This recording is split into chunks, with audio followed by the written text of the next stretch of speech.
would teach you how to think correctly. The largest gap between successful and unsuccessful people in life is the thinking gap. I'm not talking about being smart.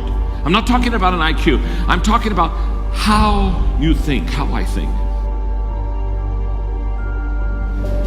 Successful people think differently than unsuccessful people. Wise thinking leads to right living. Stupid thinking leads to wrong living. If you want to have a fulfilled life, you have to fill your mind correctly.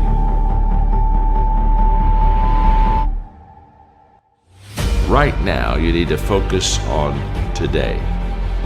And what I realized so many leaders don't understand is that truly today matters. And we overestimate what we can do tomorrow. We over-exaggerate what we did yesterday, but we underestimate what we can do right now. The only time you have, the only time I have, is now. So the question for all of us is, what am I doing with now? The great leaders, they're present in the moment, and because of that, they maximize the moment. So if you're tempted to take that faraway glance, well, glance. But get right back to the present moment. Because today you're preparing to make tomorrow a success.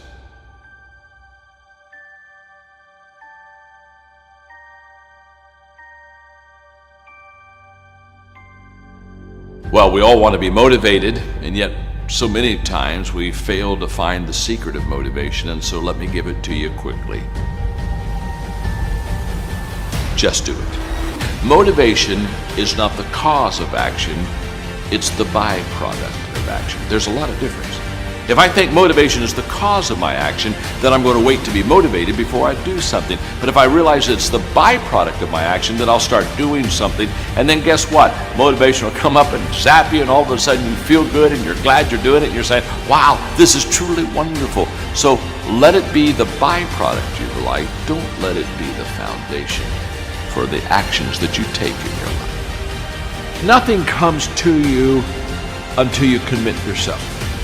Nothing comes to you if you're just going to try, but you're not committed. Nothing comes to you if you're just thinking about it. It's not until you take the action step. It's not until you take the direction do the things start to flow through you. But I'm saying don't cheat yourself out of the possibility of the potential that's on the other side of commitment. Stay with it long enough to find out if there's any fruit in it. You can do goal setting with a pencil, but you have to do goal getting with your legs. You got to take action.